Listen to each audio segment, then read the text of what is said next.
day and work very hard at it. Charlie. On a cold, wet November day in 2005, I entered into a room full of hundreds of people. In a panic, the organizer asked me if I would be able to fill in for a missing speaker. Wow. I had never spoken to an audience anywhere near that size before. But to my surprise, I heard myself say, yes. Boldly, I approached that audience. There were hundreds of intense faces staring at me in anticipation. Yes, I was scared. On the inside. But I looked those kindergartners right in the eye, and I told them my story. That led to me speaking to many different schools and classes over the next few years, with the opportunity to possibly impact how kids thought about spinal cord and head trauma injury and how to prevent it. One morning, when I had just finished speaking to a group of fifth graders, telling them a similar story that I just told you about how I got injured, I asked if they had any questions. And one boy raised his hand. I think his name was Tommy. Tommy asked, "Mister, you were drinking?" And I said, "Yes." He said, "Mister, you knew the driver was drinking?" And I said, "Yes." And Tommy looked me straight in the eye, and he said, "And you were still stupid enough to get in the car with the guy?" Wow. That was not what I was expecting him to say. So I said, "Who the heck do you think you are? I got up at 5:30 this morning, come here, and tell you what to do, and how you're supposed to behave. Where do you get off talking to me like that?" Okay, I didn't say any of that. What kind of guy do you think I am? Tommy was only a fifth grader. But naturally, a few choice words did cross my mind. I was shocked, and my pride was wounded. But what could I do? Well, you know what I wanted to do. Bang, zoom. But what could I do? I looked Tommy straight back in the eye. I swallowed my pride, and I said, "You're absolutely right." Those were a couple of very awkward, uncomfortable situations. But as I look back and all the people that I met in the hospitals who have gone through rehab, people who didn't have the kind of insurance that I had, I realized that I would never have had the opportunity to go out and speak to kids about spinal cord and head trauma injury prevention if it hadn't been for the great insurance company and the relationship that I had and the way I received support after my injury. I never would have had those opportunities to affect those kids. Throughout my ordeal, there were many things that were very nice of people to do for me, such as bringing prepared meals to my family, visiting me at home or in the hospital, and providing me with games. Also, I couldn't drive for a couple of years, and people were nice enough to give me ride places, but you kind of had to be in their schedule, which was tough.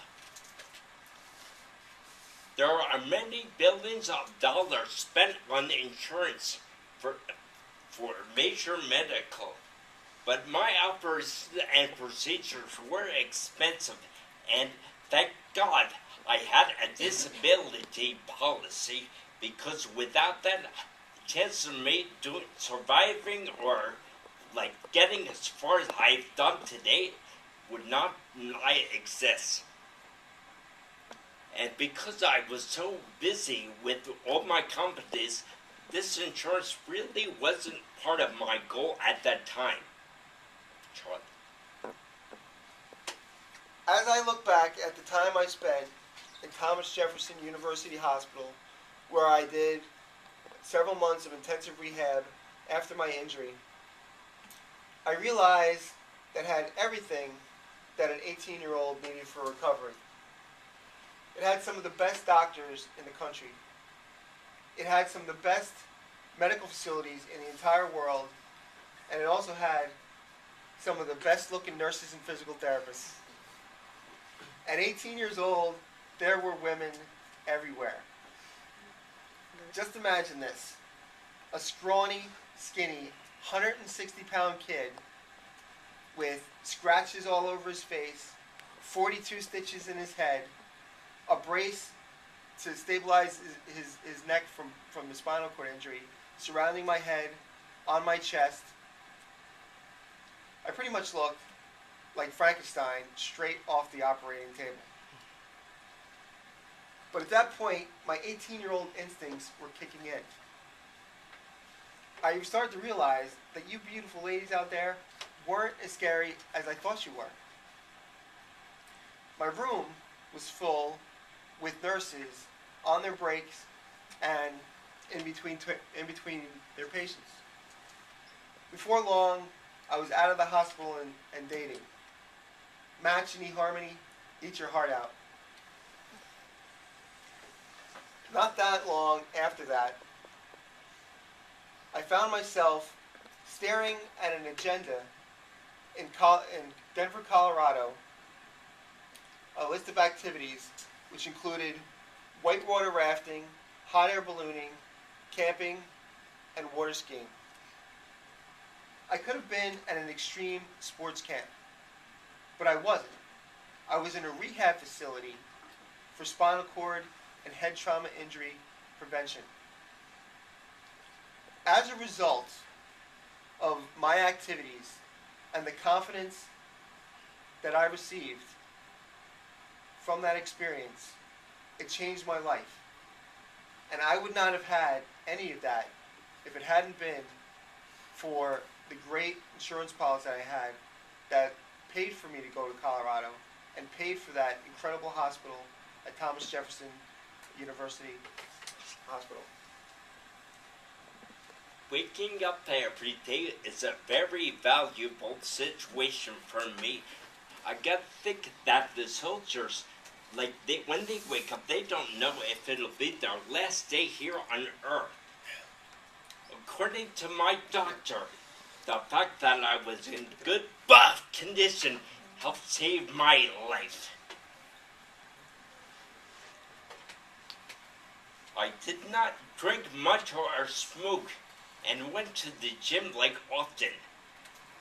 My outlook on the gym is kind of like having an insurance policy because you never know what the future holds for any of us.